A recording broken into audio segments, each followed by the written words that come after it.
باقی یہ بات درست ہے کہ نبی صلی اللہ علیہ وآلہ وسلم کا مبارک پسینہ خوشبودار تھا، اور وہ گلاب کی خوشبو کا محتاج نہیں ہے، اس سے بہتر تھا۔ بخاری اور مسلم دونوں میں حدیث ہے، انس بن مالک کہتے ہیں میں نے آج تک کوئی ہاتھ ایسا نہیں چھوا جیسا کہ نبی علیہ السلام کا مبارک ہاتھ تھا۔ وہ کہتے ہیں کوئی دنیا کی ریشم اور دباج اس سے زیادہ نرم نہیں تھی جو نبی علیہ السلام کا مبارک ہاتھ تھا۔ ریشم کے ساتھ مثال دی ہے۔ یہ نہیں ہے کہ نبی علیہ السلام جو ہے وہ آپ نے بڑی امیروں والی زندگی گزاری تھی، آپ نے تو مزدوری کی ہے، اس کے باوجود اللہ نے ایک پروٹوکول دیا کہ ہاتھ ان کا بہت نرم تھا۔ اسی بخاری مسلم کی حدیث میں آتا ہے کہ میں نے آج تک کوئی مشک اور عنبر کی خوشبو ایسی نہیں سونگھی جو نبی علیہ السلام کے پسینہ مبارک سے اور آپ کے مبارک ہاتھوں سے آتی تھی۔ مسلم شریف میں حدیث ہے، ایک صحابی کہتے ہیں میں چھوٹی عمر کا تھا تو حضور نے ایک دفعہ میرے اپنا ہاتھ مبارک میرے سر پہ پھیرا، تو کہتے ہیں مجھے لگتا ہے کہ آپ علیہ السلام نے ہاتھ مبارک کسی عطر دان سے نکال کے میرے سر پہ پھیرا ہے، اتنا خوشبودار تھا۔ تو آپ علیہ السلام کے پسینے سے خوشبو آتی تھی۔ بخاری مسلم دونوں میں حدیث ہے کہ ام سلیم کہتی ہیں کہ نبی علیہ السلام ایک دفعہ سوئے ہوئے تھے تو آپ کو سوتی ہوئی حالت میں بہت پسینہ آتا تھا، تو ایک کھلے برتن کے وہ لے کے آئیں، ایک کھلا برتن، اور نبی اسلام کے مبارک پسینے کو انہوں نے جمع کیا۔ حضور کی آنکھ کھل گئی، آپ فرمایا یہ کیا؟ ان کا جی اس طرح آپ کا پسینہ انتہائی خوشبودار ہے، ہم اس کو خوشبو کے طور پہ اپنی خوشبو میں ملا کے استعمال کرتے ہیں، اپنی خوشبو میں بھی خوشبو کرنے کے لیے۔ اور مسلم شریف کی ایک حدیث میں ہے کہ ایک عورت آئی کہ میری بچی کی شادی ہے تو میں آپ کا پسینہ لینے کے لیے آئی، ٹھیک ہے، خوشبو کے طور پہ۔ اچھا، وہ بخاری مسلم کی اس حدیث میں ام سلیم نے جب یہ جواب دیا تو حضور نے فرمایا تم نے اچھا کام کیا، یعنی آپ نے اس کی تعریف کی، پسینہ مبارک آپ کی تو ہر چیز ہی جناب کمال ہے، تو کس کس بات کا ذکر کیا جائے؟ میں گھنٹوں اس پہ فی الودی کئی احادیث بیان کر سکتا ہوں آپ کے تبرکات کے اوپر۔ صحیح مسلم میں حدیث ہے نبی علیہ السلام فجر کے بعد سخت سردیوں میں بھی جب نکلتے تو مدینے کے لوگوں نے اپنے غلام باہر کھڑے کیے ہوتے برتن اٹھا کے، آپ علیہ السلام ایک ایک برتن میں اپنا ہاتھ ڈالتے جاتے تھے برکت کے لیے۔ بخاری مسلم میں کتنی حدیثیں ہیں کہ نبی علیہ السلام وضو کر کے جب فارغ ہوتے تھے تو صحابہ کرام آپ کے وضو کا پانی اپنے چہرے پہ ملتے تھے، وہ ایک تشت میں آپ کو وضو کروایا جاتا تھا نا ایک برتن کے اندر، اس سے، اور جس کو نہیں ملتا تھا وہ دوسرے سے لے کے مال لیتا تھا برکت کے لیے۔ ظاہر ہے وہ تو برکت ہی ہے، یہ تو چھوڑ دیں تھوک مبارک کی کیا برکت ہے۔ بخاری مسلم دونوں میں حضرت علی کو اشوب چشم تھا غزوہ خیبر کے موقع پر، حضور نے جب بلایا ہے تو ان کی تو آنکھیں بھی نہیں کھل رہی تھی، تو آپ نے مبارک لعاب لگایا تو شفا ہوگی۔ اشوب چشم ایک وائرل ڈیزیز ہے سر، میں اس کو بھگت رہا ہوں، 2016 میں ہوئی تھی، آج 2020 ہو گئے، میری آنکھیں دوبارہ ریکور نہیں اس طرح ہو سکی، تو ایک لمحے میں جناب اشوب چشم ختم ہو جائے، کیا ہی بات ہے۔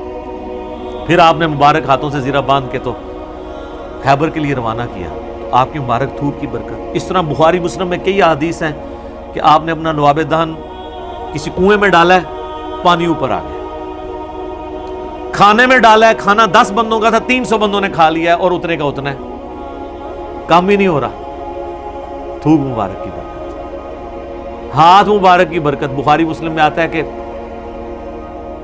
صلح حدیبیہ کے موقع پر سارے لوگوں سے پانی تھوڑا تھوڑا جمع کر کے ایک کٹورا جمع ہوا، نبی علیہ السلام نے اپنا ہاتھ اس میں رکھا، اس میں سے پانی کے چشمے نکلے، 1500 صحابہ نے، جابر بن عبداللہ کہتے ہیں، وضو کیا، پانی پیا، جانوروں کو پلا لیا اور اپنے مشکیزیں بھی بھر لی۔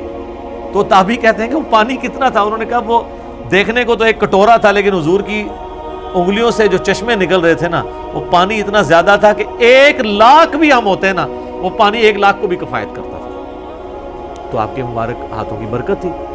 صحیح بخاری میں آتا ہے ایک صحابی کی پنڈلی ٹوٹ گئی، نبی علیہ السلام فرمایا ٹانگ سیدھی کر، اپنا ہاتھ پھیرا، وہ کہتے ہیں اللہ کی قسم اس طرح ہوگی کبھی ٹوٹی نہیں تھی۔ حالانکہ سر پنڈلی ٹوٹ جائے نا اس کا کیورنگ پیریڈ 6 سے 8 ہفتے ہے اور سالوں اس کی احتیاط چلتی ہے، آپ دوبارہ نہیں وہ باندھ سکتے۔ اور صحابی کہتے ہیں مجھے یاد بھی نہیں ٹوٹی تھی، معجزہ۔ بخاری مسلم میں آتا ہے کہ ایک شخص نے جمعے کے خطبے کے دوران کہا یا رسول اللہ مویشی علاقوں کے دعا کریں بارش کے لیے، دعا کی، اسی ٹائم بارش شروع ہوئی، اگلے جمعے تک جاری رہی۔ اگلے جمعے وہی بندہ کھڑا ہو گیا کہ ہمارے گھر جو ہیں وہ اب پانی ان میں ٹپکنے لگا. آپ بس یہ دعا کریں کہ زمینوں پہ سائڈ پہ ہو, گھروں پہ نہ ہو. تو بخاری مسلم کے الفاظ ہیں, آپ نے یوں انگلی سے بادلوں کو اشارے کیے. سر اب جن صحابہ نے یہ منظر دیکھا ہوا تھا, صحیح بخاری میں آتا ہے, ابن مسعود کہتے ہیں ہم حضور کے ساتھ کھانا کھاتے تھے, ہم اس کھانے کے نوالوں میں سے تسبیح کی آواز سنتے تھے. یہ تو برکات آپ کی تھی. جابر بن عبداللہ کہتے ہیں, مسلم شریف میں حدیث ہے کہ ایک سفر کے دوران حضور نے مجھے کہا ان 2 درختوں کو کہ اللہ کے نبی کہہ رہے ہیں مل جاؤ, میں نے رفع حاجت کرنی ہے. وہ جڑوں سمیت اکھڑ کے اکٹھے ہوئے. کہتے ہیں میں نے حضور کو پانی دیا, آپ سنجا کر کے فارغ ہوئے, آپ نے یوں انگلی سے اشارہ کیا, واپس اپنی جگہ پہ چلے گئے. یہ چیز صحابہ کرام کے ایمان کو بڑے اوپر کے لیول پہ لے جاتی تھی. اور یہ تو نبی الاسلام کے ڈائریکٹ تبرکات ہیں.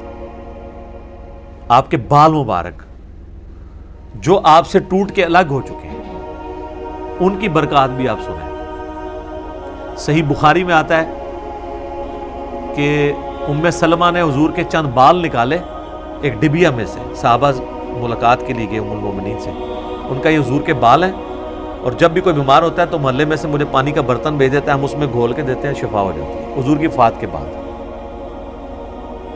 اور بال مبارک تو پھر بھی جسم کا حصہ ہے, کرتا مبارک تو جسم کا حصہ بھی نہیں ہے, یہ تو الگ سے ایک چیز ہے نا. صحیح مسلم میں ہے کہ سروانی تیالسی جبہ اسما ابن بنت ابی بکر نے حضرت عائشہ کی بڑی بہن نے نکالا اور کہا یہ رسول اللہ کا کرتا ہے, جس کے اوپر یہاں پہ گوٹ بھی لگی ہوئی تھی, کالے کلر کا تھا.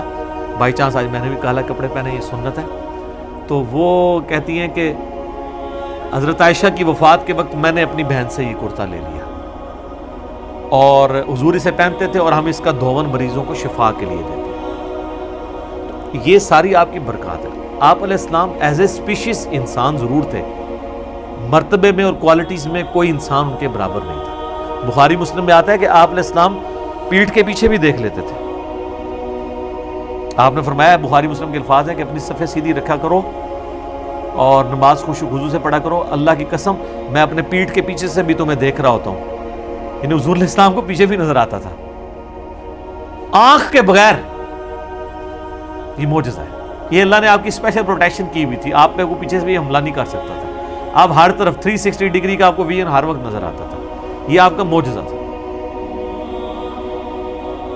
بخاری مسلم میں الفاظ ہیں, وہ کسوف کی نماز آپ نے پڑھائی, سورج گرہن کی, آج بھی میرا لگا ہوا تھا, یا یہ 1-2 دن چلنا ہے. تو کسوف کی نماز پڑھائی, تو آپ نے نماز کے دوران کچھ قدم آگے کیے, پھر یوں ہاتھ بڑھایا, پھر واپس کھینچ لیا. صحابہ نے کہا یا رسول آج آپ کو ایک عمل ایسا کرتے دیکھیں جو پہلے نہیں کرتے. آپ فرمایا کہ میں نے جب نگاہ اٹھائی تو میں نے جنت دیکھ لی, جنت 7 آسمانوں کے اوپر, اور اس میں میں نے انگوروں کا ایک گوشہ دیکھا. میں نے ارادہ کیا تمہارے لیے توڑ لوں, پھر تم کھاتے ہی رہتے, کیونکہ جنت کو فنا نہیں ہے. وہ اگر گوشہ نیچے آ جاتا نا, اسی بھی کھا رہے ہوتے. جی, جنت کو موت نہیں ہے. جنت میں آپ جب کھائیں گے, کھا کے فارغ ہوں گے, پھر وہاں ایک گوشہ اور لگ جائے گا. جنت کو چھوڑ دیں. بخاری مسلم میں آتا ہے حضرت ابو ہریرہ کو حضور نے وہ ایک تھیلی میں کھجوریں دی تھی, پوری زندگی کھاتے رہتے تھے. وہ ایک دفعہ ان سے پھر الٹ گئی, تو اس کے بعد وہ ہوا, جب تک وہ کھاتے رہے. ٹھیک ہے نا. تو آپ علیہ السلام اب آپ دیکھیں کہ نگاہ کہاں پہنچی ہے, جنت میں, ہاتھ بھی پہنچ رہے. تو یہ جو لوگ بعض اوقات گستاخی کرتے ہوئے کہتے ہیں نبی کے بھی 2 ہاتھ, ہمارے بھی 2 ہاتھ, اس طریقے سے کبھی بھی کسی صحابی نے توحید نہیں بیان کی ہے. یہ نان سینس اپروچ ہے. آپ ایک بات طریقے سے بیان کریں جو حدیث میں